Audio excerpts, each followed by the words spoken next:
I felt trapped, and I felt like somebody else was living my life for me while I was doing what they were supposed to be doing. You know what I mean? I get it. Like, I feel like I'm like, there's somebody out there who's doing what I want to do and excelling at it. Yeah. While I'm sitting here stuck looking at a fucking organic chemistry textbook that I don't even understand what half this shit means. I'm starting to work on Brianna's podcast now. This is starting to pick up. Hey, bro, I got a new show. Are you ready to do? Are you willing to do it? Yeah, of course, bro. Send it. Tony Hawk's podcast. Yeah. And I'm like, holy shit. Yeah. I'm like, Hawkvswolf. Like, whatever the fuck is Hawkvswolf. Open it, download it, open it. Tony Hawk's fucking staring at me. Do you eat ass? Dude, hey, she asked me that. And I do not eat ass. On record, Your Honor. On record. On record, Your Honor. I want it to be known on record. On every time I'm in front of a microphone, I will put that part of my introduction.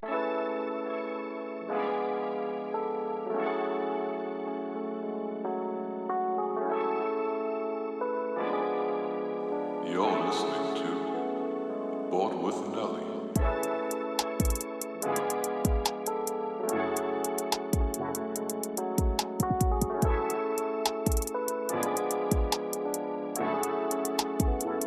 What are you nervous of? This is your own studio. I've never been on the receiving end of an interview.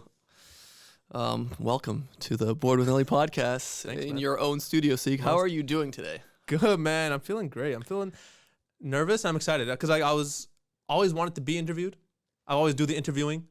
I don't know what it was like to be interviewed. It's like it's weird. It's going to be interesting because I didn't even tell you what the hell we're doing, to be honest. I'm just like, we should do a podcast. And you're like, yeah, we should do a podcast. I'm like, all right, sick. We're going to do a podcast. And then I don't even know what you think we're going to do. I don't know. I was just going to like try rambling for like an hour and you guys just listen. We can go.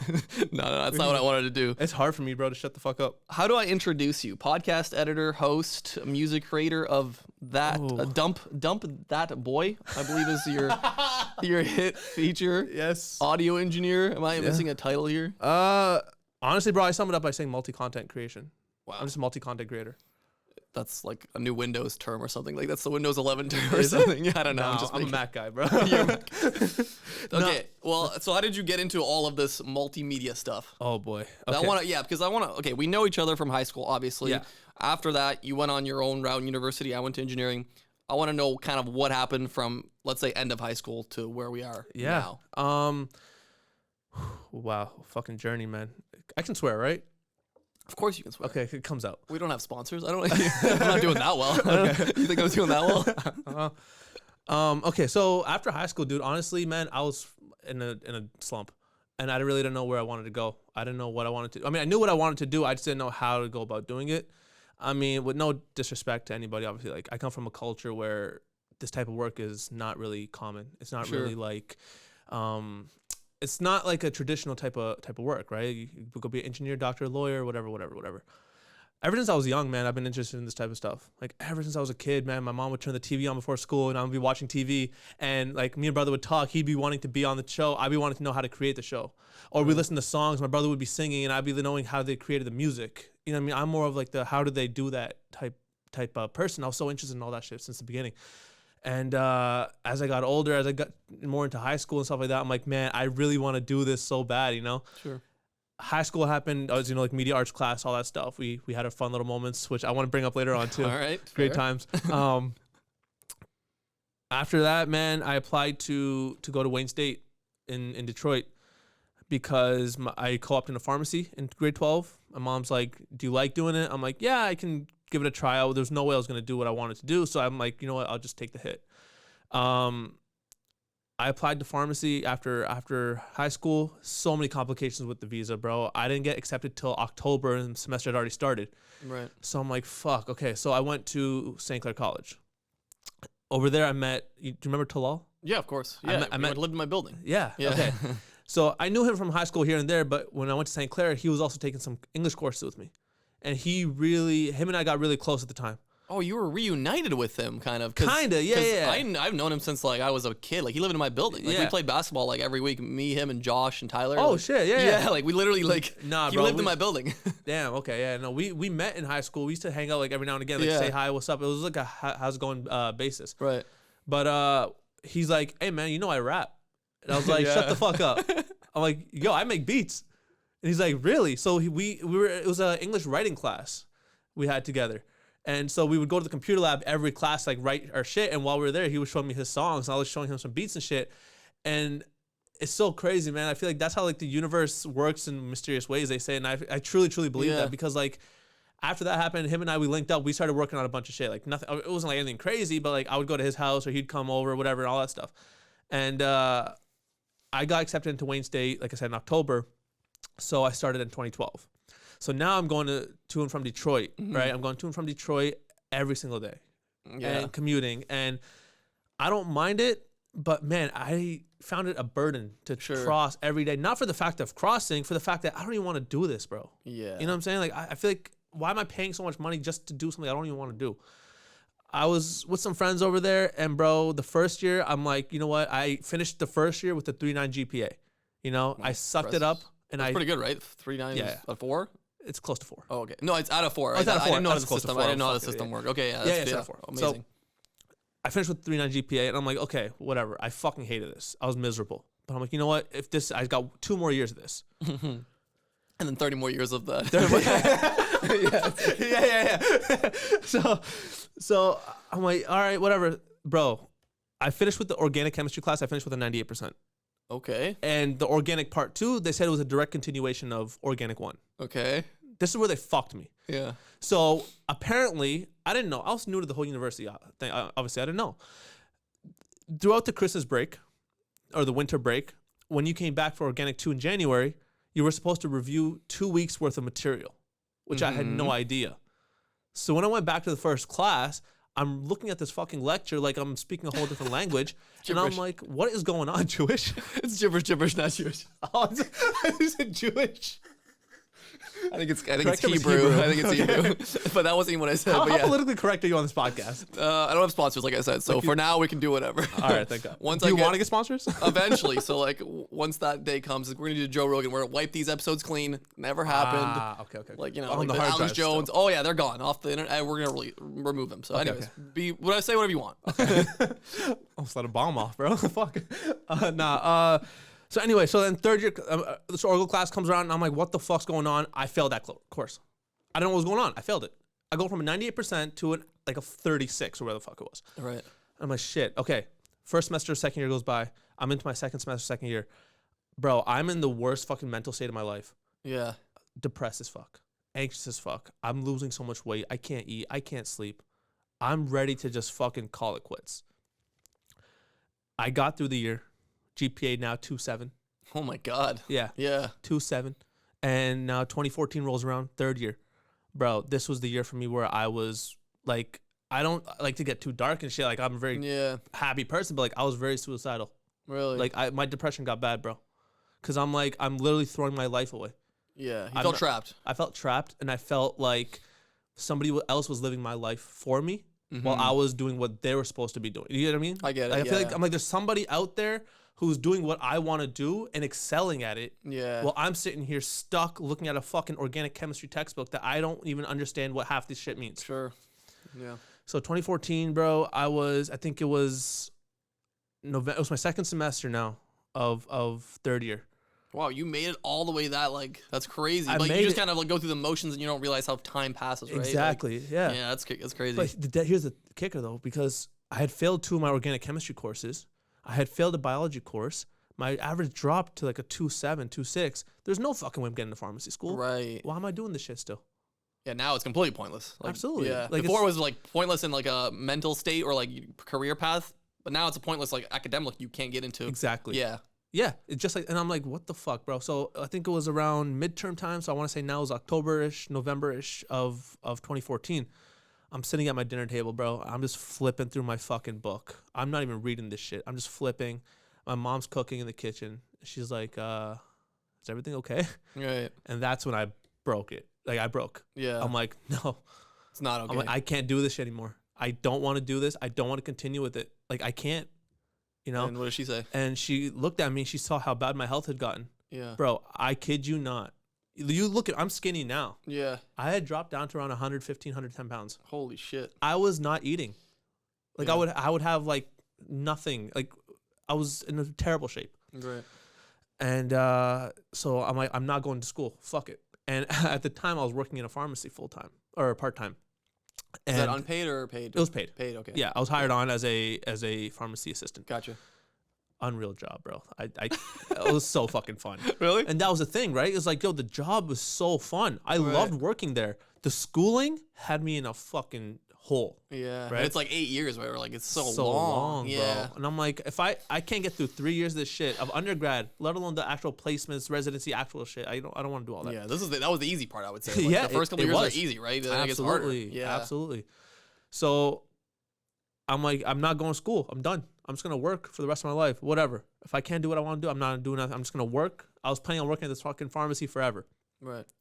So 2015, I picked up, I dropped out of the program at the end of the semester in 2014. In 2015, I just worked full time.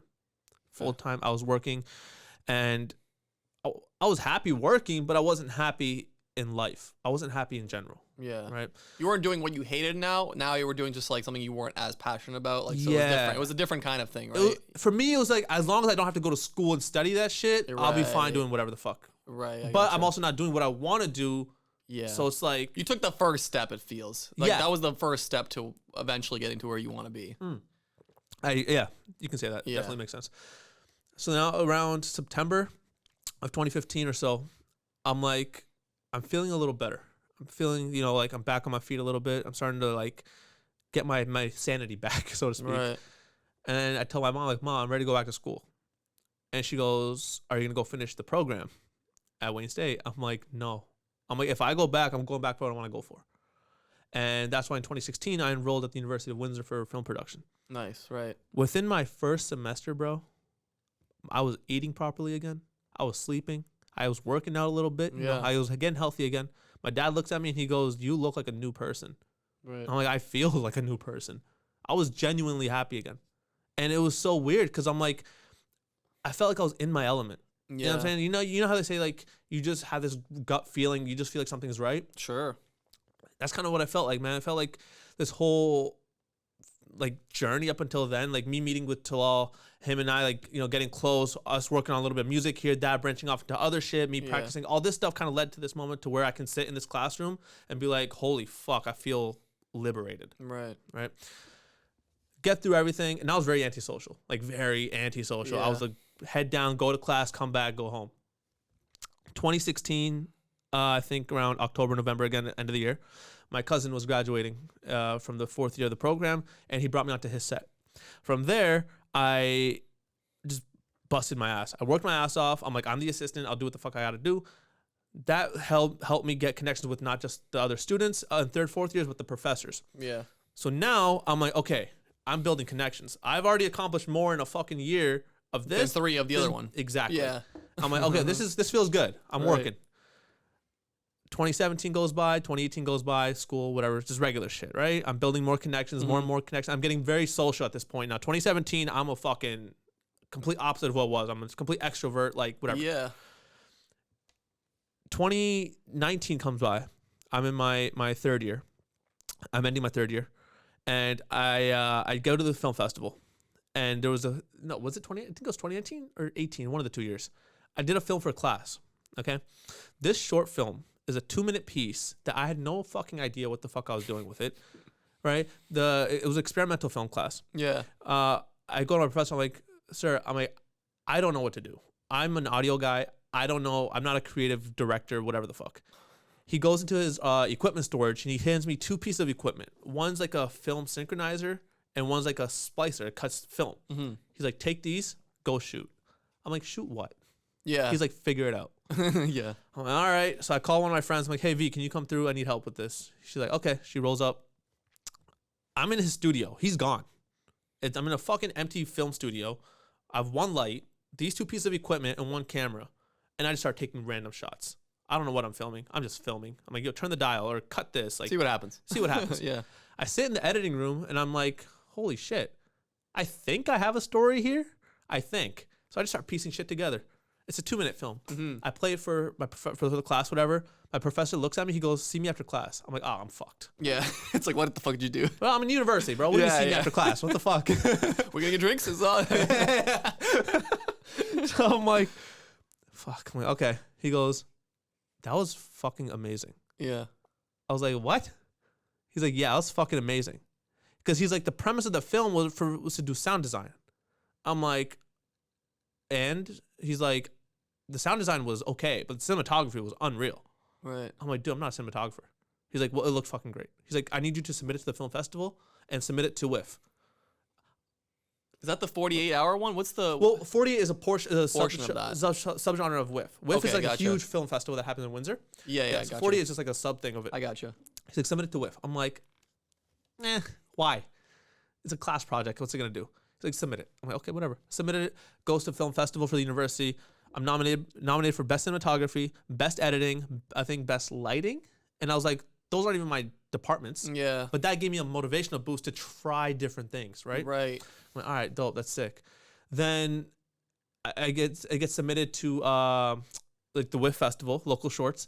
And then CBC picked it up for a local short program. So it played on CBC. I had an interview for that. And I'm like, I look like a fucking idiot on national TV in front of Canada. The only thing I was thinking about the whole time is all of Canada is watching me. Yeah. All my friends, all my family, everyone knows. Bro, some random, I was going to say random hooker. Some random girl. Hey, that's okay. We don't have sponsors. Some random girl in BC is like watching me probably on CBC. Yeah. And She's like, this guy's pretty cute. Talking like this. Now when I talk like this, bro, I'm not cute. It's like, yo, he's having a stroke. It's like, can't focus on his. No, she's thinking like, man, I wonder if he's single. Like, what's going on? Like, he's looking. I'm definitely single if I'm talking like that, dog. Let's be honest here. Yeah. So, anyways, yeah, you were a little bit nervous about that. A little bit.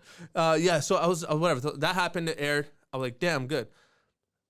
I get an email from this lady from Detroit. Hey, I saw your film at the WIF festival, and I want to screen it at our film festival in Detroit.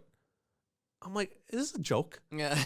Like, this 2 fucking minute piece of film is doing this shit. I'm like, what? She's like, yeah, I want to film in Detroit. I'm like, whatever. I go to submit it. It was legit. So I was invited to the film festival in Detroit. I go, they showed my film. Everything happens. People come up to me afterwards. Hey, amazing job on this, that. I get connections there. So now I'm like building my network, right? 2020 pandemic hits. Yeah. 2020 April, I graduated from university. Right? I was like, fuck. Bro, I don't know what's going on. Like, I just graduated. Everything was going well. Then the world stopped. said, suck a dick. Yeah. Yeah. Literally. Yeah. Damn. So I'm like, fuck. April, May, June, I was like, what the fuck's going on? Like, I was so out of it. I had all my equipment. Everything's ready to go. Nothing to do. My friend Devo, actually, I shoot a lot of his music videos. Yep. Fucking talented motherfucker, man. He has a voice of an angel. Sounds like The Weeknd. Yeah. It really sounds like Beautiful. The Weeknd. Yeah. So him and I he was hanging out at my friend Stefano's studio. And I was there and I was talking, like, he's like, yo, I'm trying to shoot a music video. I'm like, dude, I want to start shooting music videos and practicing with the camera. I'm like, because the fucking cinematography nomination gave me fucking a motivation boost. Yeah, sure. And I'm like, I want to try shooting videos. So him and I, we partnered up and I started shooting a bunch of his videos, just practicing and stuff. By the time October came around, we had a big video shoot for one of his singles rather than just a cover. Mm-hmm. At the time, I think I had shot maybe 4 or 5 of his cover videos already. And they were slowly getting better. We're slowly investing in more equipment and stuff like that. And by the time the video shoot came around, we were ready to go. We got fucking sponsors from this this not car company, fucking dog company. This guy, he has like a breeding company, Elite K9K. Mm-hmm. Let us use some of his dogs. Let us use his actual property. We had people rent us their cars, and like we had a big production budget. here. Yeah, we had a big production, and I'm like, holy fuck, this is great. That led to one thing, and then that was in September, and at the end of September, we get an email from Nickelodeon. Right. Saying, hey, we just came across like his cover up for Weekends After Hours. We want you to do our Halloween theme song for 2020 Halloween. They randomly saw it through whatever. Yeah. On YouTube, or was it like YouTube? Yeah. YouTube. Wow. So what they were looking for, because they Weekend song Blinding Lights. Yeah. They were looking for like some artists that sound similar to The Weeknd because they can't get the actual Weeknd to do it, right? Sure. So they came across Devo's videos and they're like, oh, this guy sounds like the fucking Weeknd. Right. So they reached out and we thought it was a joke. Yeah. So we reached back and then a few weeks later we get on a Zoom call with them and we're working with Nickelodeon, bro. Like, yeah, this that's is crazy to me. We do the whole song, produce everything. Everything's good to go. We send it in. Now we have a credit with Nickelodeon. We did their Halloween theme song for 2020. I'm like, okay, things are looking back up for me. That's crazy. You went from watching them on TV in your little bedroom, yeah, dude, wanting to producing for them, working with them. It was nuts, dude. Yeah. And then I'm like, okay, this is feeding my ego a little bit, right? Sure. I'm getting a little fucking cocky a little bit. Yeah, sure. In June, I found this comedian named Andrew Schulz. Yeah, of course. Hilarious. So funny. So good. I became a fan of his. I started watching his podcast. I revisited his old podcast, everything. Yeah. So in October, they held a contest saying Schulz Studios is hiring an editor. Right. Enter if you want. And it was to do those podcast clips. And I'm like, I'm not going to get shit from this. Why not? Why don't I'll just enter, whatever. Yeah. I edited the same way they did. I used some like Arab looking font. It was completely fucking butchered. It was so stupid. And and I submitted it. Yeah.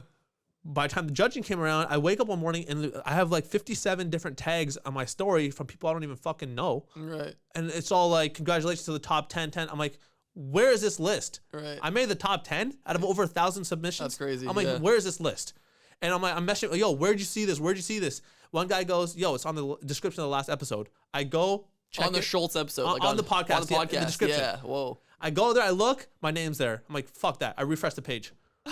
Look, is there. I'm like, this can't be. Gotta be a glitch. Close the page down, quit Safari, open it up again, go back, it's there. I'm like, holy shit, dude, this is crazy. Yeah. We get an email. Yeah. Congratulations to the finalists. We need you to submit one more clip. Right? So now the top 10 only submit one more clip. We go back, we do the clip. Don't hear anything back. Right? Did you put a little more effort in this time, or did you make it? Yes. Okay, that's good. So I don't just like whatever, send the same shit. Fuck it, like fucking win twice, great. Well, dude, the thing was like, because they wanted you to rip the episode, so you rip episodes off YouTube. You're fucking downgrading the quality. Of course, you can barely see what the fuck's going on in the fucking clip. Of course. But anyways, I don't hear anything back at the end of October. So like mid-November, bro, I'm laying there in bed. I think it was like 5 a.m. or something like that. I'm just laying in bed, and I'm like, I'm just gonna send Alex, who's the producer of the show, an email or a DM. Yeah. He's not gonna fucking reply.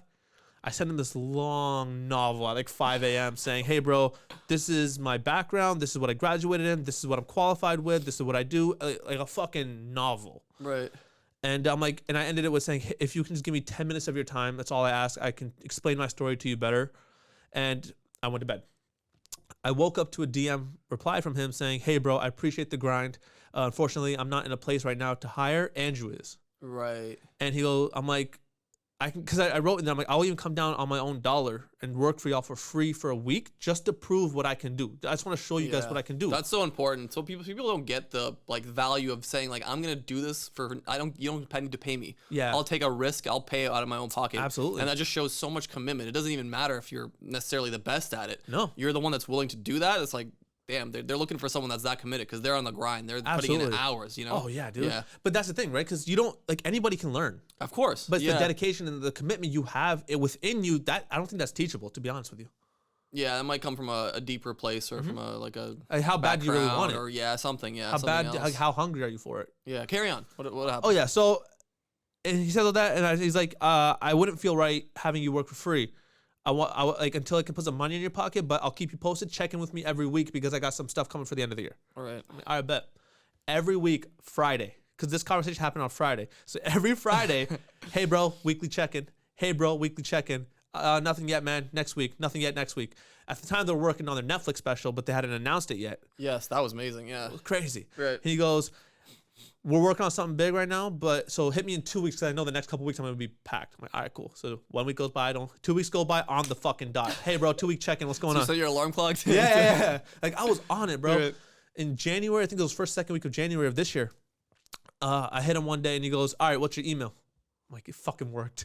So I send him my email and he sends me an email back saying, hey, it was a repeat of the old finals email, right? Saying if you're one of the top 10 finalists, and I'm like, oh, I feel like he just sent this to everybody. Then what the fuck? He hit me back saying, yo, I just want to say I appreciate you constantly reaching out because I asked a few other people to do it, but they stopped. So I like how you kept reaching out every week. I'm like, all right, sick.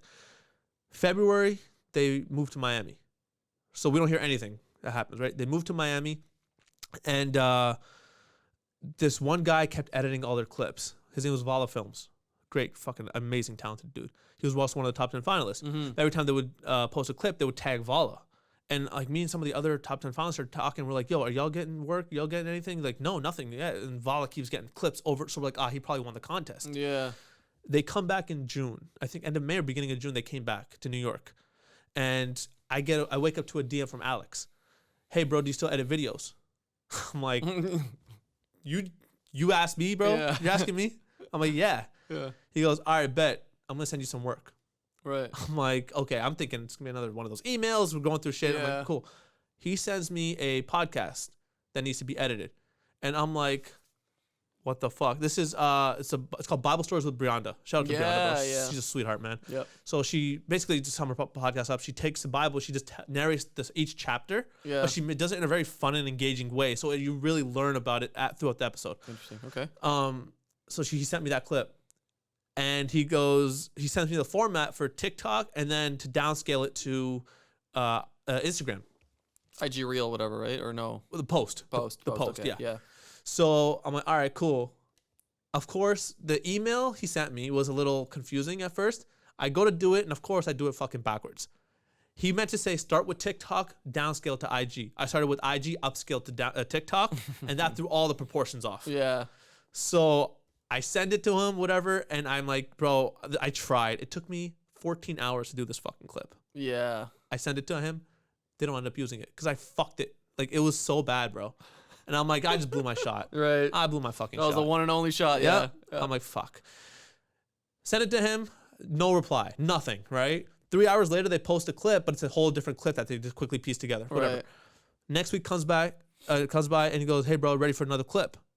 I'm like, whoa, really? Yeah. Well, yo, I appreciate the second chance. He goes, you're good. Right. I'm like, all right, dope. Sends me that. This time, I just bullshit. I'm like, oh, by the way, I've been studying how to do it. Like, I got it now. I got it. I didn't know what the fuck I was doing. Right. Bro, I sat there for another 14 hours figuring this out properly, starting with TikTok, all this shit. I gave it to him. He goes, yo, that clip was fucking fire. Mm-hmm. I'm like, sick. He goes, I'm going to send you 2 more. I'm like, shit, okay. He sends me 2 more podcasts. Edit that, send it his way. Same week. Yo, I want to hit you like with a personal video. Can you do a personal project for me? I'm like, yeah. He sends me a bunch of videos of him on a jet ski, just jet skiing in the water. No context to it. Yeah. And a bunch of still images Sure. of his tattoos. And he goes, yo, can you make a video out of this? Just to see what you'd fucking do with it. Yeah. Yeah. I'm like, sure. I didn't say no. I'm like, sure. Yeah. One thing I've learned is never say no. Right. Just say you can do it, then shut the fuck up and figure it out. Apologize if you mess up later.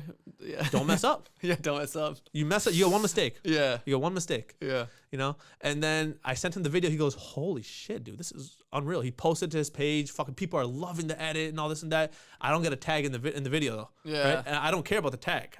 He posted a video. I just wanted to see what people were going to say. People love the fucking edit. Like, yo, this is sick. It's crazy. He's like, yo, can you do one for my girl? I'm like, yeah. That one didn't work out so well just because I had so much less to work with. Yeah. Like, she wasn't jet skiing. She was literally on the jet ski just posing. So it was like, there's nothing to work with. Anyways, that happens. I'm starting to work on Brianna's podcast now. This is starting to pick up. Hey, bro, I got a new show. Are you ready to do? Are you willing to do it? Yeah, of course, bro. Send it. Tony Hawk's podcast. Yeah. And I'm like, holy shit. Yeah. I'm like, Hawk versus Wolf. Whatever the fuck is Hawk versus Wolf. Open it, download it, open it. Tony Hawk's fucking staring at me. I'm like, what the fuck? This is crazy. So we I got it going on that. And then his co-host, Jason Ellis, he sent me Jason Ellis's show. So now I do Jason's podcast. Yeah. Now I'm doing these 3 podcasts. The one I did first for Wayno, his name was. I did 2 clips for him. They didn't work out. He had his own other thing he wanted to do. Right. So I'm doing these 3 podcasts now a week. Okay, this is crazy. It's slowly starting to pick up. How does this work, by the way? Like, Yeah. do they give you a contract or do they like pay you by the clip? How does this stuff kind of work? 'Cause, So- like, that's interesting to me. It's freelance. Yeah, freelance. Okay. It's freelance. So they're paying me by clip, by clip. right? Actually, I had a conversation this morning, which I don't really want to talk about too Yeah, much, that's just because it's not gonna be confirmed till tomorrow, so I don't want to speak too much on it. But basically, I'm going to be exclusive with that studio now. I gotcha. So before I was just freelance. Yeah. So I can, yo, you want a clip? Yo, you want a clip? Mm, Now it's like, you want me to do your clip? You got to go through WTF Media Studios. right. Interesting. Okay. Yeah.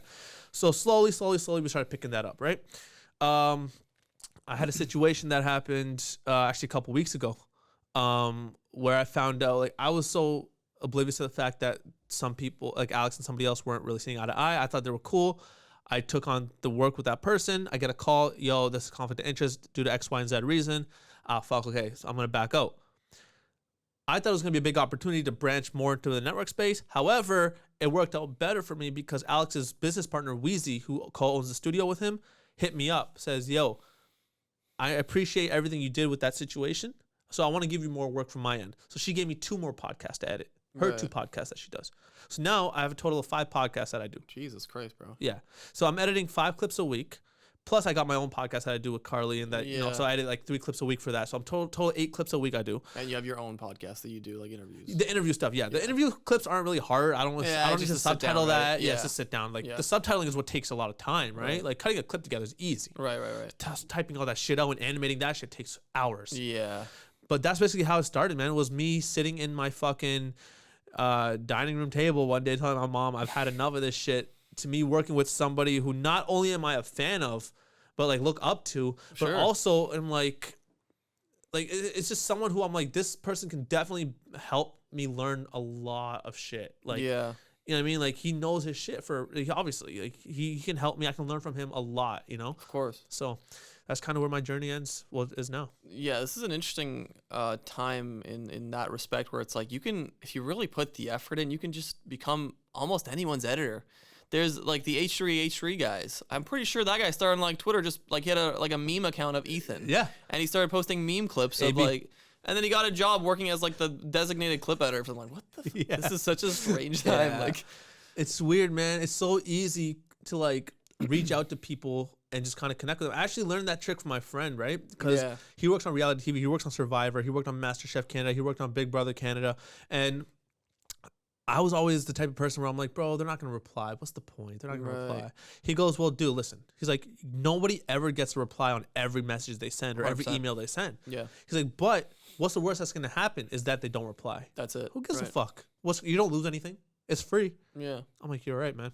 So that he, like, when he put that in my head, I had a conversation with him. That's how he got on Survivor, because he just DM'd the executive producer and a show he grew up watching since the first season. And even on Big Brother, like, he just DM'd these people and emailed them. And I'm like, damn, it's really working. So, like, I use him as, like, an actual example. Yeah. And that kind of worked out for me to kind of just be like, okay, I'm just going to send this fucking cold DM at 5 a.m. to this guy I look up to. Let's see what happens. And it kind of snowballed into what it is. I like this journey because, like, there's so many routes. Like, there's so many ways to do this, because you can start off on, like, Fiverr, just doing clips for random people. Yeah. Kind of started doing that for funsies lately. Funsies lately? Oh, that's a weird sentence. Started doing that for funsies lately. So I've been just trying to help random people with their own podcasts. Yeah. I don't know, like, people come in with, like, this guy had like a sci-fi podcast, and it was very amateurish. And I'm like, dude, I'll do your podcast, but also give you like some feedback. Like, maybe I don't have the biggest audience, maybe I don't have the most views, but I can at least tell you a way you can improve. Because even though I'm not the best at this or whatever, I can at least give you some information that's going to help you grow. Like, like, hey, like, you fucked up the audio at this part. Like, you keep better track of what you're doing with your audio. Or like, you're a little bit too loud in certain parts, or you're too close to the mic, or just like small things, like transitioning between topics was a bit awkward. Like, just try to help them out. Maybe like, hey, you don't even notice these things because when you're watching your own stuff, you don't realize your own faults most of the time. Yeah. But I like this journey because I really think there's so many ways to do it. And I think a lot of people are realizing right now that, like, dude, the pandemic really changed a lot of perspectives. Absolutely. It's like, this is not what I want to be doing, or it's like, this is not where I want to be. And it's like, you can change that. You can easily get out of that situation if you really put your mind to it. It sounds so corny, bro. It really does. It sounds so cliche where it's like, yo, just fucking go for it, dude. Yeah. And I've always been that type of person to, like, just go for it. Like, I've never been the type of person where I'm like, oh, no, like, I don't feel like it. It's like, if I don't feel like it, I tell myself, suck it up. Yeah. Fucking feel like it. Right. Because no one else is going to. Like, you know what I'm saying? Like, no one else is going to make you do it. You got to do it. Yeah. And I sound so fucking weird saying this shit, but, like, I literally look myself in the mirror sometimes. If I'm feeling demotivated or I'm feeling down, I look myself in the mirror and just tell myself, yeah, go do it. Yeah. You've done this, you know? And there's been so many times, bro, where I just want to give the fuck up. Sure. There's so many times where I'm just like, nothing's happening. And actually, this is what I was talking about before we started, where I was just like, before I got that DM from Alex in June, I was like, man, nothing's coming. Like, I was hoping on this where he goes, yo, we're going to do it. Now they fucked off to Miami. I don't know how long they're going to be in Miami. I don't know if anything's going to happen. I'm not doing videos. Nothing's happening. You're in limbo. Yes. Yeah. And I'm ready to sell all my shit. I'm ready to just pick up a part-time job. Now, mind you, while I was in school, I was still working part-time jobs here and there. Hated it. Like, it was just not for me. I'm like, I cannot do a routine thing, like going to work every day at 9, checking out at being 5. a cubicle and, oh my god, bro, I fucking went insane. Yeah. So this type of shit where you have that liberation to do whatever the fuck you want, the freedom to do what you want. Mind you, clips is like a routine, weekly clip, but it's the creativity. Not every clip is the same. Sure. You know what I mean? There's a little bit of spice in there because it's like there's a little exactly. bit of room to where you can really do whatever the hell you want, and you can really blow that thing up if you really want. You know, you can make it as amazing as you really. You know, your mind can go to different places all the time, and you think of, oh my god, this is a funny edit, or like, oh, this is a funny transition, or like, there's so many little things that you don't notice when you're watching clips. You're on Instagram, oh my god, a little funny clip from Andrew. Like, someone actually took so much time to try to find the like extra comedic value in those clips. Exactly. You know, and it was just funny, man, because like all through school, like when I was in film school, I did every single role because I'm like, I'm not limiting. I was known as the audio guy, but I'm not limiting myself to just audio. That was your Instagram bio. I'm just kidding. Wait, was it? No, I'm just kidding. Fuck, the audio guy. you doubted yourself. That's how confident I was. Sorry. Yeah, that was good. Fuck. Fuck, man. But nah, it was like, okay, so I love doing audio work. Sure. Audio to me is like my primary thing, right? That's my thing. But I wanted to try every department. I want to get my hands wet here because I don't want to be known as just the audio guy and be 100%. limited to just that. Editing was the bottom of the list. I fucking hated editing, bro. Like, I'm like, I cannot sit behind a computer and just fucking edit. Oh my God, it drove me crazy. I hate how this happened. I'm a fucking editor now. I think the story of, though, like, not wanting to be in something is something I can also relate with a lot. And I think a lot of people with maybe, you know, strict parents, Eastern European parents, you know, Indian parents, whatever do you want to call it? Any part of the world that's really harsh on their kids, Chinese parents, there's a certain mentality where it's like, do the thing that's gonna produce the best like outcome money wise, where it's like that's such a backwards way of thinking, because like, yes, you should always consider a money, you know, aspect of a job, but like the time, you're gonna put so much time. You're telling me that the motivation of the money is gonna be enough to put you through 30 years of something? Yeah. No way. Absolutely. No way. Maybe like that's a different breed. Maybe we're soft as a generation because like I'm sure our parents did so many worse things for less money. But now with so much access to so much information, like, oh, I see this person doing this thing, or like I see the potential. It's not like before when you didn't have internet, you're like, I don't know, like there's jobs that are cool. Like I thought there was like the engineer, the pharmacist, the doctor. I'm like, I thought there was 3 jobs. Like I didn't think you could edit videos for like some dude on the internet. Like who's teaching that class, you know? Yeah. So that story to me is highly relatable, and I think a lot of people are waking up to that. And I always feel like I felt like I'm a little bit ahead of the curve, because 5-10 years ago, the goal was to get an engineering job. Like, oh, let's get that comfortable 9-to-5 office job. And now the people that missed that window are now starting to take that window into effect. And once they figure that job's not it, they're going to look into like freelance, working from home, being an editor, or like, you know, working around the passions, the things you love. Why would you work around something you absolutely hate? Exactly. You know? And I agree with you, man, 100%. Like, I've never been one to chase the dollar. Yeah. You know what I'm saying? Like, sure, it's nice to have money. I don't give a fuck about money, bro. Like, nothing. To me, money means absolutely nothing. Yeah. You know? And so, because I know what I've been through going through pharmacy school, where that, you know, the 6-figure job was waiting for me, versus what I'm content doing. And sure, I don't know what my salary is going to be. It could be fucking $5,000 a year. Like, you know what I mean? It could be nothing.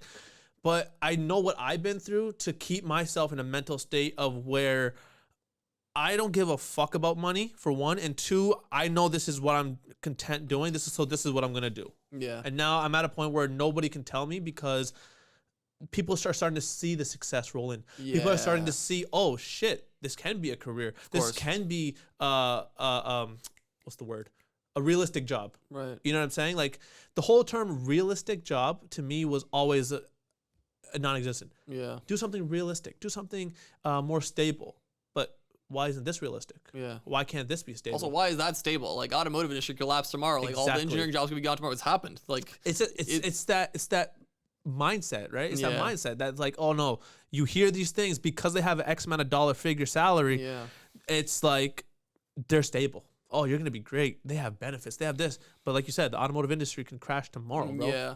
Like, how many people at Chrysler or GM, where the fuck that building was on Walker, closed down? How many people lost their job? Thousands. Yeah. And how many people graduate with an engineering degree, like, out of university? 1,000 every year. So it's like, and I know right now, 9 different engineers who don't have work. Really? Who don't have work. Yeah, pandemic probably slowed down a lot of before hiring. that. Oh, before that. I'm talking about 2016, 17. Wow. They graduated. They couldn't find work. That's actually crazy. Yeah. You would think that's a much more secure route. Weird times. But see, that's the thing. It goes to show. Like I've had this argument with a lot of people too. Is like, you're telling me my career choice is unrealistic. Okay. How many people are living doing it? Just because they're not quote unquote famous doesn't mean they're not making a living. Sure. Millions and millions and millions of people are doing what I'm doing, making a living. So realistic is off the table. It's very realistic. Yeah. Now the stability part, I use that engineering example, right? Yeah. What are you gonna say to that? You just told me that engineering is a stable job, but I just told you I know 9 engineers who don't have work. They can't get hired. Yeah. Argue me. You know what I'm saying? So it's like, of course. It's I don't know, man. So I hate that when people tell me like, yo, this is an unrealistic thing. It's almost like it's not stable. You need to find a more realistic. It's like, no, this is my plan A. And like, what's your plan B? You need to have a plan B. I'm like, yeah, my plan B is there is no plan B. Like, it There's sounds, no plan B. I think Will Smith said that or something. Like, yeah. And it sounds so corny, but I'm like, yeah, I don't have one, because if I tell myself I have a plan B, I won't go as hard as I can or as I fall am. back kind of on it. Yeah. I'm like, oh, okay, no, I have that the back support. Yeah. I'm like, no, I don't want that back support. Let me free fall. Right. You know what I mean? Like, I want that plan A, so I know to go full force for it. It's interesting.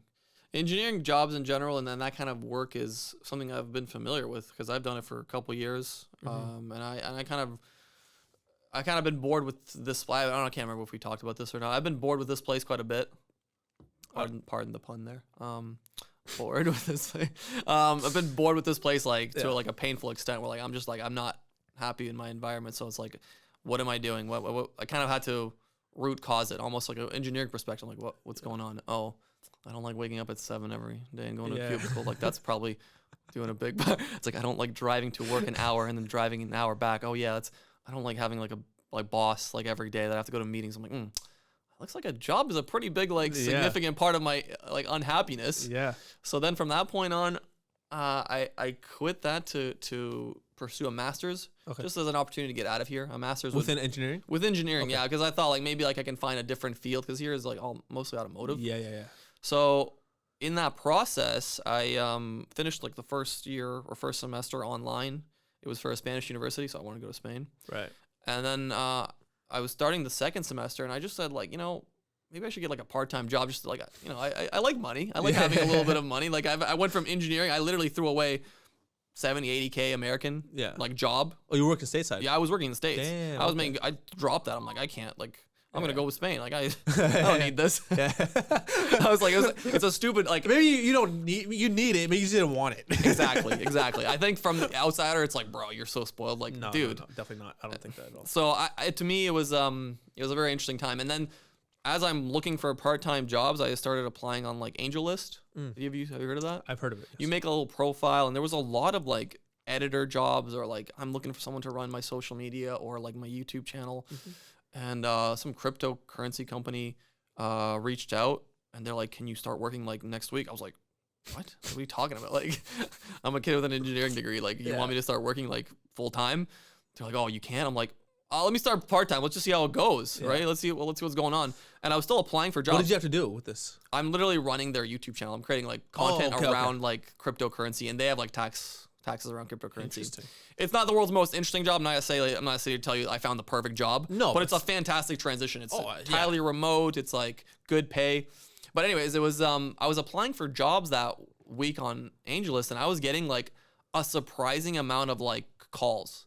Like more calls than I would get with my engineering degree and 3 years of engineering experience. Holy shit. And mind you, I was also in school for a master's, so like that should also be on the resume. Like if I applied, let's say, hypothetically to 100 engineering jobs with 3 years of experience, with an engineering degree, 5 maybe callbacks, if I'm lucky. Right. If I applied to like 20 for like social media, video content, and this is based only on what I've done with my own platform and my own videos. I have never worked for any actual thing before that. I don't have actual real experience, let's say, in the field, right? Yeah. I was getting like 50% callbacks. Holy shit. Like for random positions, hey, like we have a new platform streaming, like you want to like start streaming for us twice a week? I'm like, yeah. All right, I guess. Sure. That's crazy. So then the job started, and I was like, okay, this isn't bad. Like it's giving me a lot of mobility. First of all, I can work from home. And then they offered me a salary. I'm like, this isn't like too much far from engineering from what I was like, fuck that, let's go. I was like, are you kidding me? Like, so now I sacrificed a little bit of money compared to engineering, but like fully remote, set my own time. I have one boss that I barely talk to. Like, dude, like, you can't put money. No, it's just like he's offhand. Like, he just trusts me. He trusts me. Like, I don't need to have a weekly meeting with the guy. He like, dude, I need 3 videos a week or whatever. Or like, you need 5 clips a week. Yeah. Get it done. I'm not gonna care. Like, as long as you're not like causing me problems. Yeah. Just keep doing what you're doing. And I'm like, man, my whole life was a lie. Like, what have I been like, where the hell was anyone to tell me that this was a feasible route to just make stupid meme videos on YouTube off FIFA or whatever the hell I was making videos, and to actually get a job? And now I can continue working. Now it's very different, because now we go from just like you'll know this as well. You go from like making videos for fun, like, you know, just for your own time. Now you're building a resume. Now you're building something. Now it doesn't matter if you're not making a lot right now. You're eventually going to build towards something even bigger. Exactly. It's just like any field. You know, if you become really good at it, why not continue asking for more and getting more work and getting more pay? Exactly, bro. That's the best way to put it. Yeah, that's the best way to put it, man. And I like I said, I used to absolutely hate editing, right? And so for me, when I started doing these clips, and people are like, "Dude, you're fucking talented." People started saying, "Yo, you're a great editor." In my head, I'm like, "Yo, don't fucking call me an editor, bro." Like, temporary editor. Temporary. Yeah, I'm not gonna say my name right, bro. But it's like, no, it's like, okay, so I'm like, to some people, I'm an editor now. But I'm like, damn, like, I know people that are literally, like you just said, making a salary. Yeah. Doing this shit. So many. And I'm like, this is nuts. You go on YouTube, you're enjoying a 20-minute video, right? You're fucking watching it, and some guy sitting behind a computer piecing everything together, working 25 hours on this fucking video just to laugh at it and enjoy it. And holy shit, like, it's so crazy how people like can make a living. Right. And the reason I say it's so crazy, like, I'm fucking doing it myself, you're doing it yourself, but the reason I say it's so crazy because it wasn't common to us. No one talked about it. No one even. It wasn't a thing for us. Understand it. We had to find it. It was like, I don't even know what analogy to fucking use. It was like we found the treasure ourselves. You know what I'm saying? No one fed us or guided us to it. Here's the thing. It started out, for me at least, now maybe it's a little different from you, but it started out from genuine like boredom of the mundane office job. And to me, it felt like, I've always been a relatively creative person, I like to think, and I thought like, there's zero place I get to do like anything creative for the next 30 years. Is that what's gonna happen? Like, to me, like, that scared me more than the actual cubicles. Like, man, there's no place where I can actually have any real expression. Like, I don't consider like engineering paperwork expression. Oh, you really came up with a great little plan that saves us $100,000 next year. Great job, Johnson. I'm like, dude, is that where my creativity is gonna go? So I was just like, I'll just make these things for fun on the side, and like, if no one watches it, whatever. Like, to me, it's like, at least I get a place to make jokes and be an idiot. Like, I need to have a place to do that. And doing it for no money, and many people at the time probably thought, hey, what a waste of time this is, and what a waste of energy. Dude. But slowly and surely, as it got better and it got more interesting, and like, whatever, more views or whatever you want to say, more attention, it becomes an actual resume. It becomes like, hey, I know how to make a viral video. I've done it multiple times at this point. You know, like, that's something that is not easy to obtain. Like, I think maybe people don't look at it as highly now because there's so much content, but like, there's not many people that can create big videos. It's about the formula, right? Yeah. It's like you just said, you do it so many times, you know what the key elements are, you know what catches people's attention, you know what retains their attention, you know what keeps them coming back. It's certain small little things, bro. It's not even like I feel like when people look at it, they look at it from a grand scale and be like, I don't know how to create a viral video. How am I going to get the whole world to see my video? I'm sitting in my house in Arkansas. Like, bro, you're going to get... Shout out to Arkansas. Shout out to Arkansas. Arkansas. We got one guy, big fan from Arkansas. Jerry, I know you're watching this. I'm talking about you, Jerry. And it's like, you have that mindset of like, I don't know how I'm going to get people to see this. Yeah. And then you break it down. It's like, holy shit, wait. A viral video is literally just one catchy topic. I talk to my friends all the time. I make them laugh all the time. Yeah. Why can't I just take my video and put a same joke, the same timing, the same all this stuff into a video? That's the key. That's the element. You know what I'm saying? And you'll miss like 100 times, but it doesn't matter. If you hit that one time, you're like, damn, I fucking did it. That's it. Like, yeah. That's it. It's just like finding a good girl. It's like, you usually got to be right once, you know? Exactly. You live and you learn. There's a lot of trials and errors. A lot of errors. A lot of errors. Hey, isn't that Gretzky quote? You miss 100% of the shots you don't take, or something like that? Well, I don't fucking know, baby. Yeah, we're from Canada. That's I don't do disappointing. Yeah, I don't either. I don't know why I tried to go down that route. But yeah, you just keep working on it. Eventually, you know, you find a way to do it. No, I agree, man. I agree. It's crazy. I was gonna mention. Oh, I wanted to talk about the podcast too, kind of how that kind of came in too, because like my whole journey on editing is like that's basically my whole life story. Yeah. The podcast was interesting because I've known about Karlee. Yeah, you know what? Actually, I do know how this kind of started, if I may, a little bit. Go for it. Didn't you like? You followed her on Twitter. I remember you always like left comments under like her posts and stuff. You're always like, yeah, you were always active on Twitter, I believe, with her. Was that? Yeah, I'm okay. Maybe I will edit that part out. Nah, I no, I think you did. No, I think you did. Like, sure it was me. It was my cousin, because my cousin was it your cousin? No, maybe it my was cousin, because he used to follow her all the time. I thought it was not you. Follow her like fucking follow her around. Like he used to like follow her on social media. No, she's freaking out. Like follow on social media and stuff. He was a fan of hers for a while. I thought it was. I don't. Maybe that's my memory. I thought it was you, and I'm like, damn, this guy. Like, I hope he gets like. I think he's trying to like get a podcast editor position. I'm like, he's really active. This is respectable. Like, hey, you miss 100% of the shots you don't take, right? If I may, completely miss the shot, bro. The goalpost is moved. Okay, all right, carry on. I had the story a little bit off. Just a quick side note, my cousin actually, like, this is how much of a fan he was. Yeah. Like, I don't know if this is gonna sound creepy. You might have to edit this part out. Fuck it, or not. Fucking leave it. He, the old Zap Zone on here on Church, he found out she was there, and so he drove there to meet her. Like meet and greet, or was it just like knock on the door? Bro, she was hanging out at Zap Zone playing video games. Oh. This guy came and met her. She put him in the vlog too. That's so funny. Yeah, but anyways. Yeah. So I think it was 2019. I was like starting to do my interviews and stuff like that, right? I interviewed her then boyfriend, Josh Bishop. He's a local artist here. We did the interview. Everything was cool. I hadn't met Karlee at this point. I just knew they were together. We do the interview. Everything's cool, right? Put the interview out. A few days after it comes out, I get a message from Josh. Hey, bro, Karlee loved the interview. She says, good job. I'm like, oh, dope. Like, tell her thanks, right? A couple days later, yo, Karlee said she wants you to do a podcast with her because she really likes the quality of the audio. So before she was doing her own podcast, she just had 2 USB mics, and she would record into 2 separate laptops. Yeah. And then sync everything up. Oh my God, like it was a nightmare. The way when she explained this to me, I'm like, dude, you were literally killing yourself. Like, it's crazy. So what happened was, I'm like, so Josh was opening for Rich the Kid through the university. There was a concert. Yep. That's where I met Karlee for the first time. Dude, I thought, and I told her the story too. I said it on our podcast too. I'm like, I thought she was gonna like, she hated me, bro, when we first met, because I'm like, hey, Karlee, my name's Sik Intro, nice to meet you, and she just very like limp hand, stern face, just shook my hand and kind of like that was it. And I'm like, oh shit, she's gonna be rude, bro. Yeah. We had a meeting after the auditions, so we came back to my studio, complete opposite. Like, she's the sweetest fucking girl, bro. Right. She's so nice. She's so caring. And she's a very humble girl, bro. Yeah. For everything that she has accomplished, she's super humble, right? So we had this whole meeting, and she basically told me, like, yeah, I want you to, like, produce the podcast, whatever, and all this. I'm like, yeah, I'm super down to do it. This is my rate, whatever. We agreed. Cool. We started doing the podcast. I wasn't on a mic. I was just producing. I had my mixer board. that's it. Josh and Karlee would talk, right? They did a couple episodes like that. And then I think on episode 3 or something like that, I was just kind of talking off mic in the background. They would ask me a question. I would talk, but you couldn't really hear what I was saying. I think people wanted to be like, yo, put him on a mic. I think episode 5 or 6, something like that, I get a microphone. I'm not talking too much. I'm not like a co-host. Yeah, I'm just like the off-screen guy. Yeah.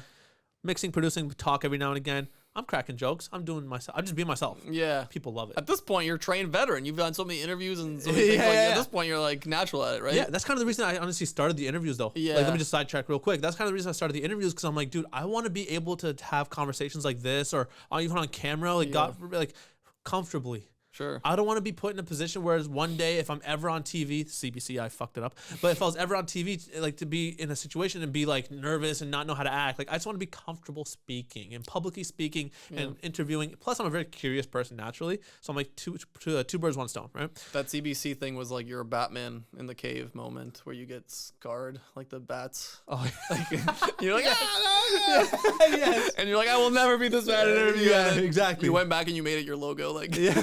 It's you holding a mic. So you got good at it. Then she liked the. People started liking it. Like, oh, he's funny. We want to hear more of him. Whatever. Then we started doing the podcast from our house, right? Because now it's during quarantine. Like, where it's early 2020. I started doing the podcast from our house, and I get a microphone. People are loving it, dude. Like, oh, this guy's funny. He's this and that, and I'm now becoming more of a co-host onto the podcast, right? Yeah, this is sweet. Now, around the same time I sent Alex that DM was around the same time we kind of stopped doing the podcast with Karlee, right? I think it was mid-January we started picking up podcast again, but we were doing just audio, right? And because of the whole lockdown situation, we didn't want to risk it and all that stuff. It was just audio. And then I think, when the fuck did she move? I think maybe June or something like that. She moved to her new house, and she's go, I'm going to have a whole podcasting room. I'm like, dude, we should do a video element instead of just audio. Let's add the video component to it. Why not? Yeah. I'm like, if you have a whole studio for it, let's do it. So she's like, yeah, we can do it. So she bought stuff for the set. We got everything set up. We are now the video podcast. Ever since the video podcast started, man, the amount of love I've been getting is insane. Yeah. Like, people, I thought I'm just that fucking idiot who just likes to just ramble and talk shit about shit. Like, just say whatever the fuck comes to mind. And I didn't know how well it was going to be received. I thought Karlee even thought like I was going to get canceled because I say some ridiculous shit a lot of the times, as you've probably seen from my fucking clips. Like, yes, they're awesome. The last one I saw was, do you eat ass, I think. Some really complex questions that I really needed answers to. I was like, that really made me rethink my life. No, there's one after that. There's one after that. Was that one? I tell you how to escape from a whale. Okay, I missed that one. I'll have to check my feed. I actually follow these low key. Like, I watch every one of these clips. You're a hater in disguise. I'm just like, oh, so bad. Yeah. When's the next one coming though? Like, upload, you fucks.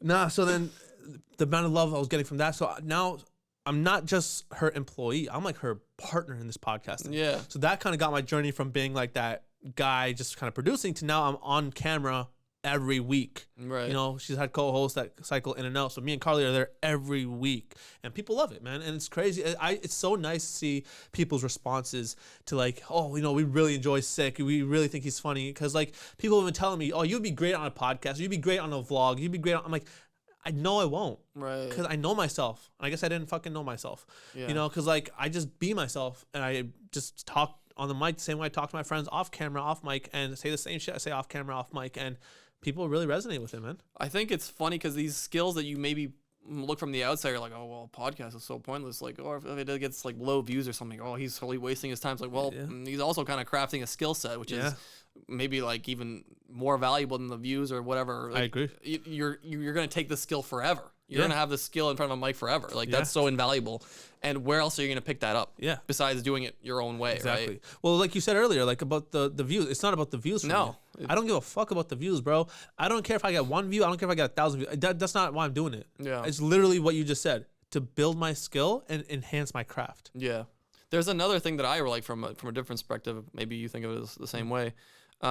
Originally my content was around one thing. It was around a video game, right? I think we talked about this 1,000 FIFA, times. Right? Yeah, and I absolutely hated that. And just like, you know, you would hate a job that becomes a little stale, I didn't want to repeat that mistake again. So now the podcast is completely opposite of that. The guest can be anything. It doesn't matter to me. You're a guest, you're a podcast editor or a film guy. Like, there's no niche for this podcast. Exactly. It's going to take years to build because of course, trying not to be a niche on YouTube or any platform is such a difficult quest. Absolutely. If I think I understand YouTube pretty well at this point, and if I really wanted to pick one thing and just work on that every day, I know that I could do it because I've already done it with FIFA. So I understand that element. Now I see the harder route. Yes. To me, I've transitioned to a much harder, and it's gonna be ruthless. It's not gonna be like. Now YouTube is so algorithm based and views are so algorithm based. Yes. It's not like before where, you know, you could just talk about anything like Joe Rogan and he was like one of 3 podcasts and everyone would share that pod. Now there's like 1 billion podcasts. Exactly. Everyone's got one, But there's so much more to it that I enjoy, whether it tanks or not. I've had so many great conversations with people that I really admire, like people that I thought I would never be able to talk to, like people that I look up to, idols.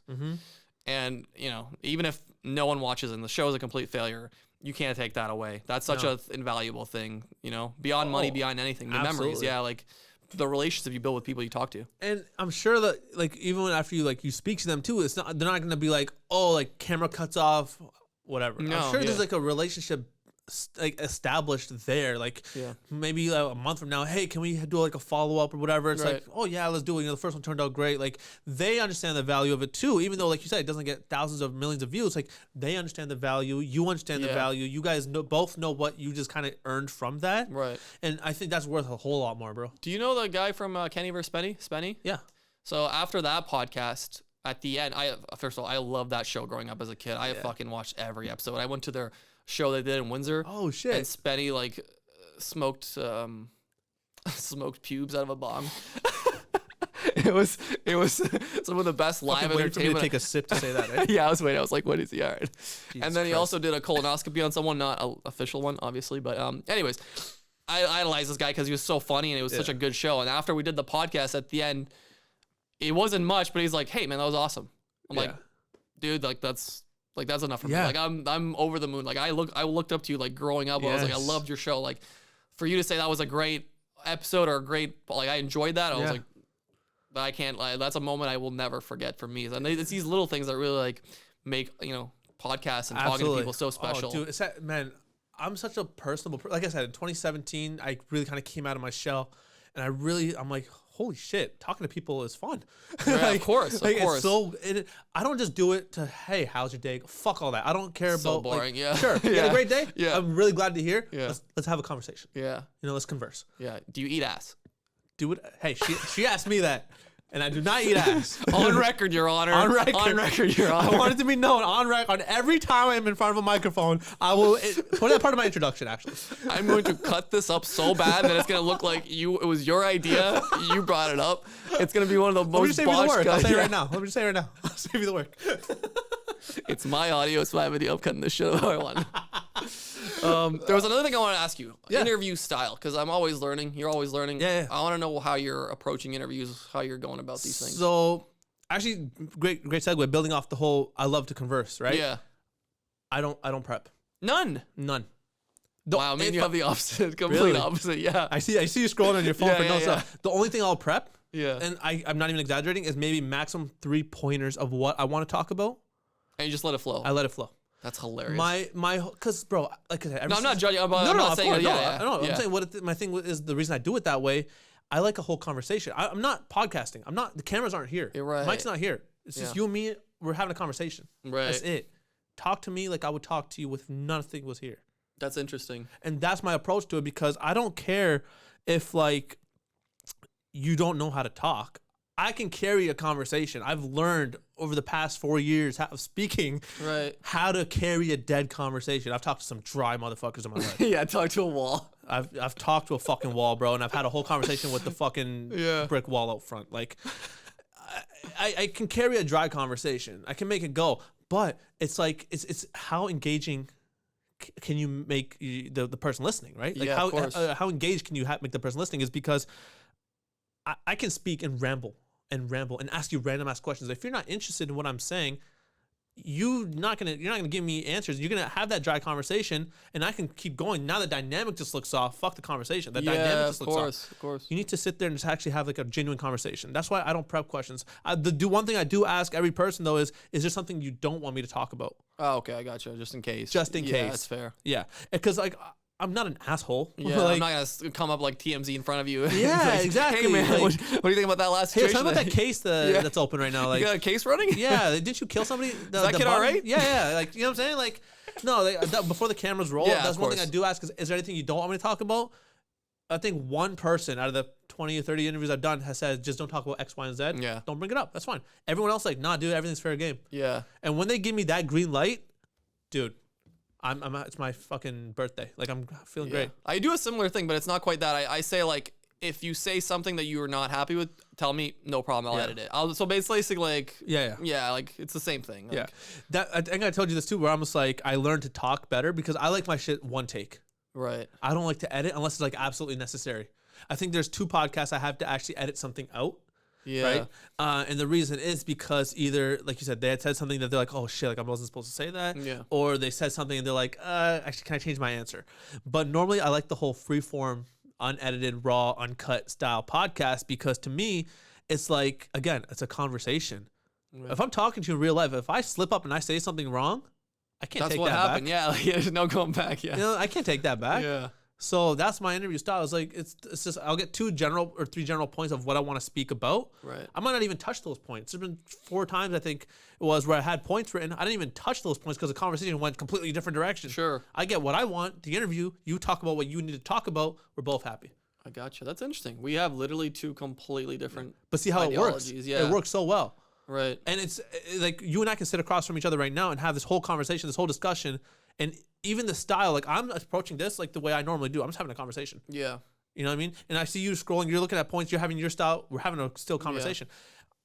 It works. It's not like, oh, I have one style, you have another style, so it's gonna be like a clash and it's not gonna work. No, bro, I think conversing with anybody can work in any sort of way, because as long as you if you're making a valid point, if you're making a valid point about whatever, this can is purple. Okay. Yeah. Cool. Yo, check this design out. It's got like a skull. We're not sponsored by Monster. We're not sponsored by Monster. Somebody change that. Let me flip that over. This cup is red. We are looking though. But so my point is, like, I can have a whole conversation about this fucking can. Sure. This cup. I gotcha. Like you just gotta ramble, bro. And like the more you do it, the more you can fucking go. It also depends on the style of podcast too, because your podcast with Karlee is very different than my podcast with 65-year-old guy that built video games in the 90s. So I have a completely different approach though, because I like the Joe Rogan style where you can talk about anything for 3 hours. I like the way he does it, but I don't have 3 hours. And none of my guests have 3 hours. Right. So I need to have at least a good understanding. If the note thing is not really, I don't need to look at the notes. Right. The notes are there just in case I ever get stuck in a point where like, oh man, I really don't know what to ask, or like I have a brain fart. We're all human. Of course. But what I do prior to a week for a podcast, I will religiously watch, and everything they've done, everything, I will scour the internet. I'll watch. So if you did a podcast from like 2005, I'll find it. I'll watch it all the way through. If it's painful, I'll go through it. I don't give a shit. That's so respectable. Yeah, I have to find the little details that someone missed out on, so I can ask you that question. Yes. Like, hey, you missed this part. And I liked Sean Evans, Sean Evans, the guy from the Hot Wings, Ones. right? Yeah. I liked his style, just because like it makes for an interesting interview, but I also think it gains a massive amount of respect from the person you're interviewing, because they've done probably a bunch of interviews and some of them have been half-assed. Yeah. Whereas like if the interview tanks, it's not because I'm misinformed. Mm-hmm. That would be the most like sad thing. Like I invite you, I tell you, hey, I need an hour of your time, and then I'm not informed about you. Exactly. That to me is such a that's like, come on. Yeah. Come on, bro. That's respectable too. Yeah. Even with the Sean Evans, how many times have the guests have said, that's a great question. Yeah. You're a really good interviewer. Like that's invaluable. Someone like me, bro, and someone like you, I'm sure too, who does this, hearing that compliment is so fucking good. Right. You know how many times people have been like, yo, Sik, that was a great question, or you're really good at what you do. I'm like, I don't even prep. Am I good at just not bullshitting, but am I good at just kind of like freestyling? Right. And I'm like, okay, so that to me is like a good payoff. I love hearing that shit, bro. Right. When they're like, yo, you're really good at what you do. You can talk. I'm like, dude, that like several people think I prep questions and I prep certain things the way I kind of just flow. And I'm not bragging or whatever, sucking my own dick, so to speak, but like I just keep shit flowing in a way where it's just, it seems like it's prepped. Sure. But I can just connect the dots now. I'm to that point where I can just kind of take this and that and make it one. Yeah. There's a real like artistry to being able to transition perfectly and understanding the cues and timings of like, hey, he's rambling on a little bit about something that like maybe like, he doesn't need to keep going into that much detail. Exactly. Hey, this is a perfect moment to transition to something even like different, better, fun, whatever. Maybe not like in a disrespectful way, but like just to keep a natural conversation flowing. So there is really a level of skill, which maybe from the outside doesn't look like it's there, but you'll know when you listen to a shit interview or a shit. Oh yeah, you'll be like, man, what are these questions? Yeah, this guy even know this guy. Actually, there's somebody I know who did that too. It's like, how hard is it to possibly do it? So just like a mock, I set everything up, Mike's camera, everything. I'm like, all right, let's talk. Yeah, they couldn't speak. Right. It's something about that camera though. Once that camera goes on, bro, it's something about somebody they just freeze up. Yeah, and the only way to like overcome that is through hours and hours of doing it. To me, the biggest moment was not when like a video did really well or a video started doing consistently well. It was at a moment where I realized it doesn't matter what they make the video about. I can make it about anything. It could be the stupidest thing. I could be the biggest idiot. To me, I'm fully comfortable in my skin now that I can make anything. Yeah. That was like the big like moment, let's say. Yeah, exactly. It wasn't about like, oh, you reached a certain amount of whatever views, subscribers. Like, who gives a shit? Yeah. Who gives a fuck? Yeah. But now I'm comfortable. I can make anything. To me, that means my potential is unlimited. Because if I can make anything, I mean, every video. Who's gonna say shit? Yeah, well, right. So like, yeah. Are we even an hour, dude? We've done an hour of this pod. I think we have. Hour 8. Yeah. Holy shit. Did I mention everything I wanted to mention? We can keep going.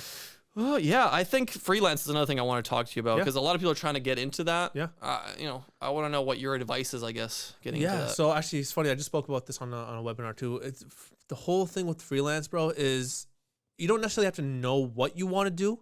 Have an idea. Right. of what you want to do. But when you have that idea and like, this is what I want, just go, just do it. And like we spoke about this earlier, when it sounds kind of cliche, where it's just like, just take that leap, bro. Because the moment you start to second guess yourself, the moment you start to question yourself, is this even worth it? It's not worth it. Right. It's not. And if you take that leap and reach out to people, that's another thing. Reach out to people. Yeah, you never know. You never know. And there's actually a saying that we learned this not learned in film school, but it's this thing in film school, you know, it's like for every 10 emails you send, 1 might get back to you. Yeah. 9 won't. That's pretty good. 1 might. Yeah. Right? That's about what I'm shooting right now, if you was wondering.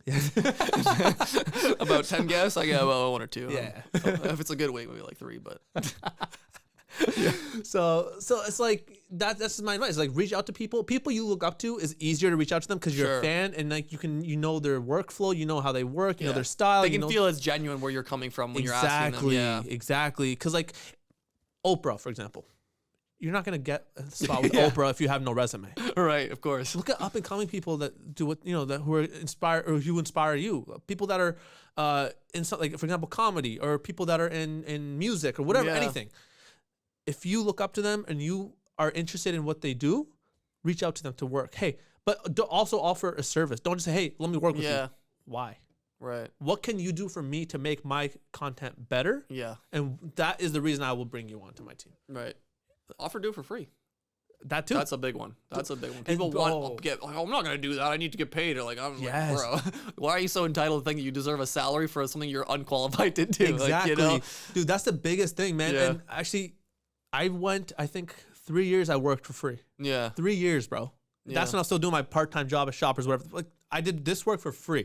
And the reason being, I'm like, why? Who the fuck am I? And that's another thing. Don't have an ego, but I'll get to that. But don't, like, who the fuck am I for me to be like, hey, pay me for this? Okay, what do you like? Let me see your work. Oh, I don't have anything. What's your return on my investment? Exactly. Like, what are you gonna actually give me anything in return for me paying you to make these clips? It's like, no. If you're entitled to money, if you feel like you deserve money off of having zero work completed, you can suck my dick, because we're not doing shit with like business together at all. Yeah. And I mean, YouTube was the same for me. Like, I didn't make $1 from YouTube for the first like 4 years. Like, I was uploading weekly. Like, I didn't get paid for that. Like, exactly. I was just doing it. I would work 40, 50 hours a week, and then I'd come home and be like, okay, well, I got 5 hours. Let's make it count, baby. So I just get to work in that. Yeah, bro. Didn't get paid $1 for it for years. Yeah. You know? But that's the thing.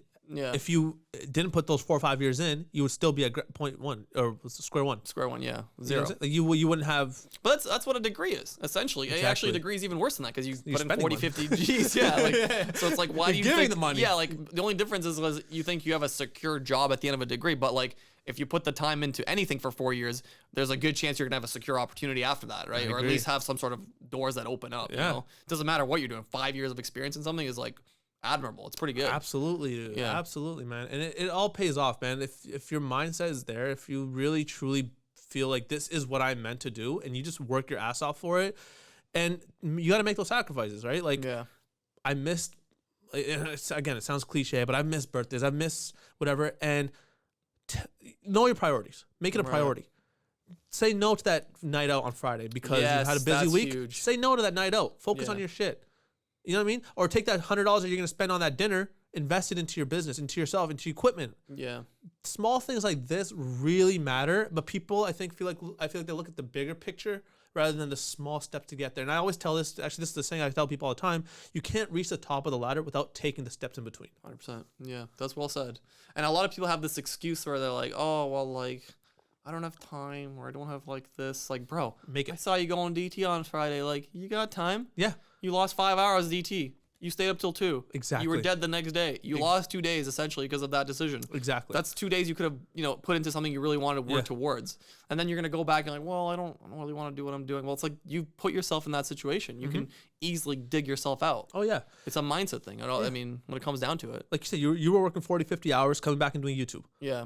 Bro, for years. When people say I don't have time, I call bullshit on that, only unless it's something that if it's like work related. Yeah. Like if my friends are like, hey, you want to hang out this weekend? It's like, I don't have time.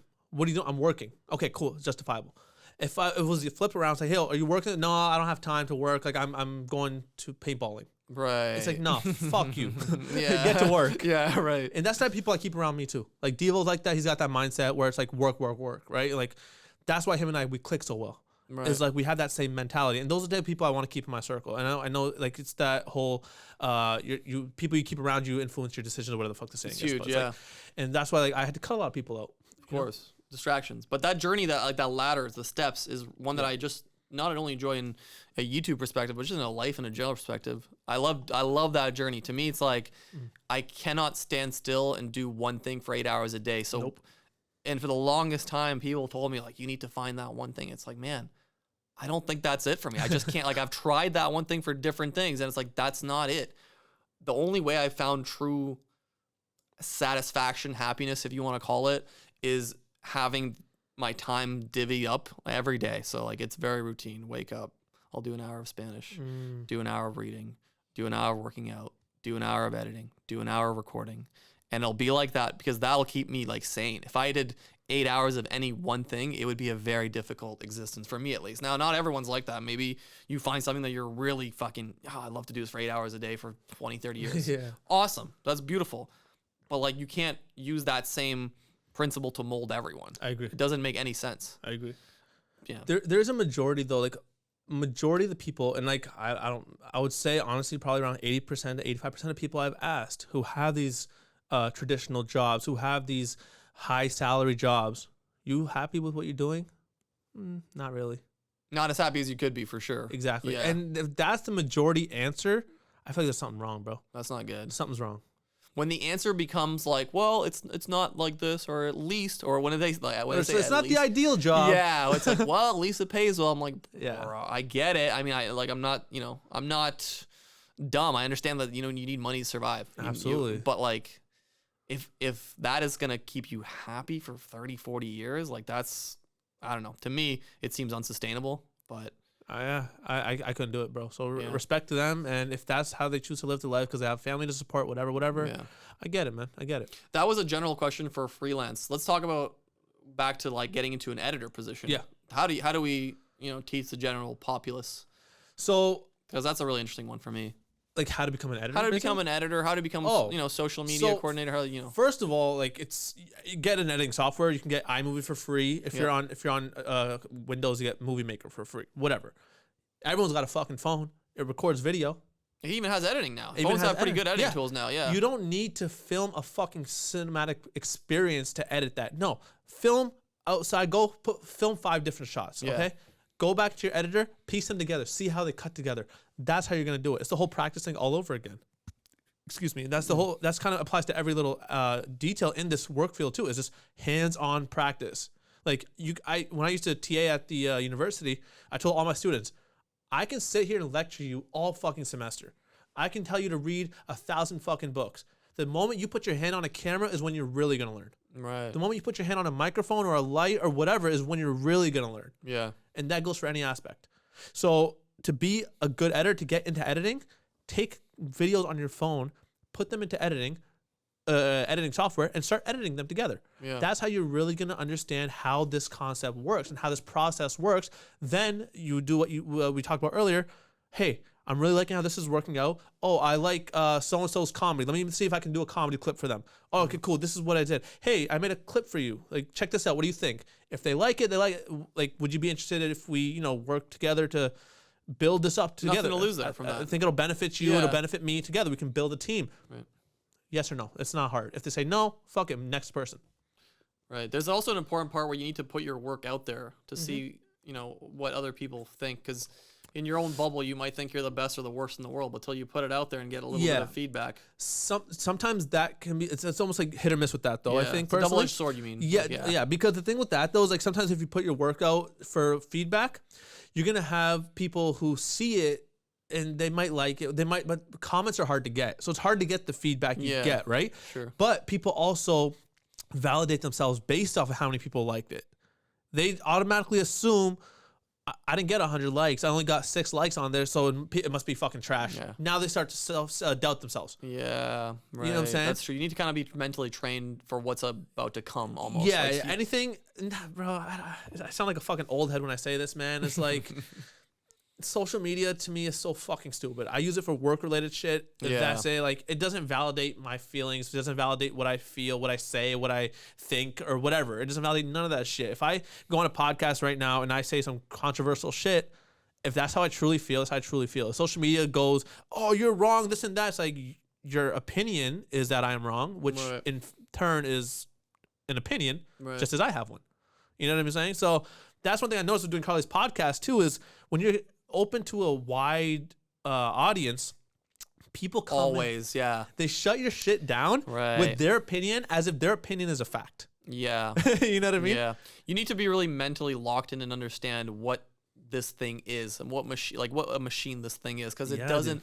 I've always said this. It doesn't matter if you make videos about rainbows and sunshine and you upload that. There's gonna be some assholes gonna be like, that looks like a shit rainbow. Oh yeah, dude. And you'll be like, dude, what the fuck? That was a nice rainbow. You're like, you'll start getting like upset about this comment where it's like, wait a minute, this is a person that has like no identity on the internet. Yeah. Where do I what do I value in my life? Do I value a comment from a person that has no attachment to me? Do I care what he thinks? Do I care what my friends and family think? Now, if someone from my circle says, hey man, really out of pocket with that last video or something, I'd be like, okay, let me see if there's some validity to that. Yes. But if some dude on the internet says like, dude, you're fucking stupid, that was a shit video, I'd be like, fuck you.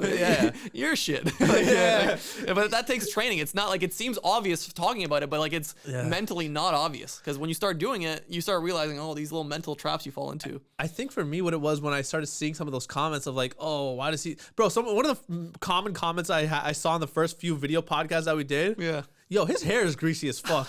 I'm like, bitch, the fuck? What? I just shampoo and condition this shit. What do you mean it's greasy? I was like, what are you seeing? What hair are you looking at? Yeah. It's a light, bro. And so I was like, what the fuck? Okay, I would read it. I wouldn't be like bothered by it. I genuinely would laugh. I'm the type of person where I roast everybody. My friends, everybody. Like, I'm just a roast person. Like, I roast you. Yeah. The more I roast you, the more comfortable I am with you, right? Of course. And that's why I don't know if I've fucking rewired my brain in that sense. So when I see those types of, I guess, hate comments, I'm like, oh, they're roasting. That shit's funny. Yeah. I take it in that way. Right. Not once have I read a quote unquote hate comment, because to me it's all like, oh, that's such funny as jokesters. fuck. You could have done better. Yeah, literally. So I was like, okay, cool. So there was one comment I remember I read, which actually kind of pissed me off. Yeah. It wasn't even towards me. It was about Karlee, because this one guy came. We have one viewer. We have like 4 different viewers who do this every week. They come. I'm never watching this podcast again. And they'll literally leave 20 plus comments. Yeah. And it's like, you're helping us, you fucking idiot. I've tried to explain this to people. This is the funniest, like, catch-22 expression. They don't understand what they're doing. So when you get an internet hater, the way this system, there's so many levels to this game. And I know it sounds stupid to talk about this because it's social media, but there are levels to every game. Oh, there is. So when you come into someone that you really hate, you really despise, oh, this fucking asshole, what did he say about Hillary? Or some shit, like, I don't know, make that up. And you start leaving comments. Yeah. You're actually now doing the exact opposite of what you want to achieve, which is to like probably minimize their engagement. You're now maximizing it. Oh yeah, dude. So when you see comments of like people like, oh my God, I fucking hate this guy, and you just like, they're putting 1,000 comments, watching the video all the way through, mind you. Like they're watching the whole thing. The video's playing on mute in the background. We're getting the views. I'm like, dude, you've literally now fueled this machine. Like you've made it bigger, and it's gonna keep growing from your stupidity. And the fact that they comment 700 times, YouTube's like, oh, they really like this video. Yeah, YouTube's a positive thinker, bro. It doesn't matter what you comment. You're like, oh my God, this person's really engaging with the video. He wants more. So they start recommending you more. Throwing it to you, bro. And the funniest part is like these 4 or 5 people that do this shit every week, they come back. Yeah. 20 plus hate comments, bro. But not only are they commenting, they're replying to other people. Oh, that's and now the they're best. sparking more conversation. Yeah. Go fucking for it, bro.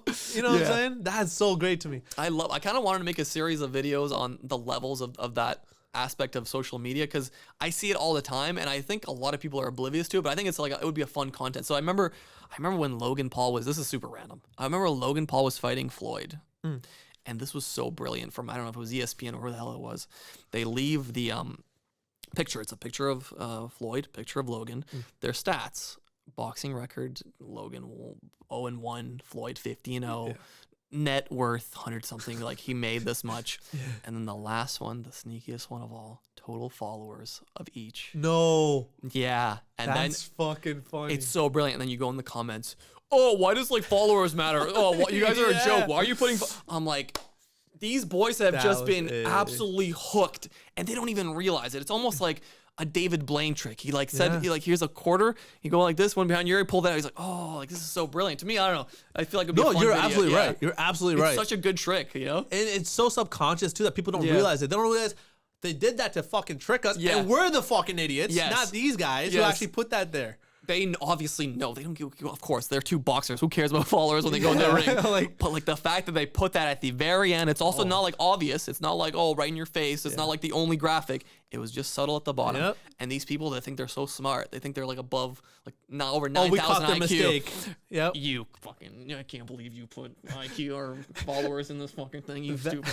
That, and they probably think they're the first one that noticed it. And then there's 1,000 of them. And I'm like, and then I get the post. I click on the post. I'm like, why am I getting this post recommended? Like scroll down. I see 9,000 comments. I'm like, oh. I see. That's the moment of like the Shutter Island moment. I realize I'm the fucking prisoner on the island. That's I've been so here for funny. That's so crazy to me, man. That's so crazy. And they almost think like if I comment this, my comment will be seen. And I will change the fucking world. They'll never do with this again. comment. Yes.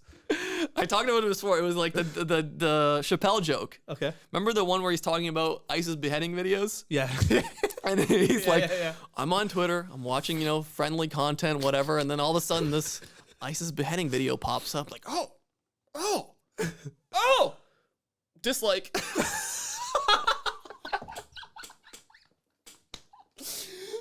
So good. It was so. I'm like, it's so good. That's so perfect. Like, your dislike's gonna stop the next one. Like, that's the thing. Guys over at ISIS are like, oh no, guys, we got one hater in the comments. This is the ratio on this is horrendous, guys. We need to stop this right now. It's gonna get really out of hand. These internet comments are killing us. The ratings are down. We gotta stop this. Yo, for ISIS, that one motherfucker who Google translates his comment to Arabic and posts it. Yeah, they're gonna see this for sure. They're gonna be like, "Oh my god, he went through the effort." We'll give him a shout in the next video. We'll cut him next. On that fucked up note, I think we end it. I mean, I won't get better than that. I don't think so. ISIS beheading? No. Yeah, I don't think we're gonna. I don't have sponsors, and now we know why. Tell us what you're working on. Plug.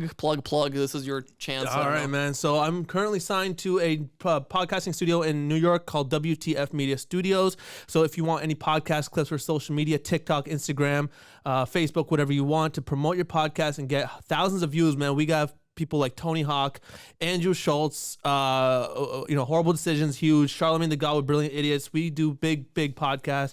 And if you want your podcast edited by me or anybody else over at WTF Media Studios, hit up WTFmediastudios.com and, book a podcast clip or send us your podcast and we'll happily make you a podcast clip. That's all I've been up to really is just podcasting, editing like that. I got my own thing. You can check out Glass Up Podcast. Amazing, by the way. I love it. Thanks, bro. It's such like random like compilations of so topics. Dumb, I enjoy it. Yeah. It's literally me blowing off a week's worth of steam. Yeah. In an hour. It's so good. And I just go. I enjoy it. Yeah, thank you, man. So yeah, you can check out Glass Up on YouTube. Follow the Glass Up page at glassup.podcast and then follow me on Instagram and Twitter at Sik Saleem. It's SIKSALEE. I'll leave links to all of it. Appreciate it, man. Was beautiful. That was actually the best plug outro I've ever had from anyone. Thank you. I've had dudes that like make movies and video games and they don't even know. They're like, I don't know, I'm working on a game, I think. Yeah. No, I've been practicing, bro. I say that shit so many times. Beautiful. Yeah, man. Thank you so much, bro. This was fun. Of course.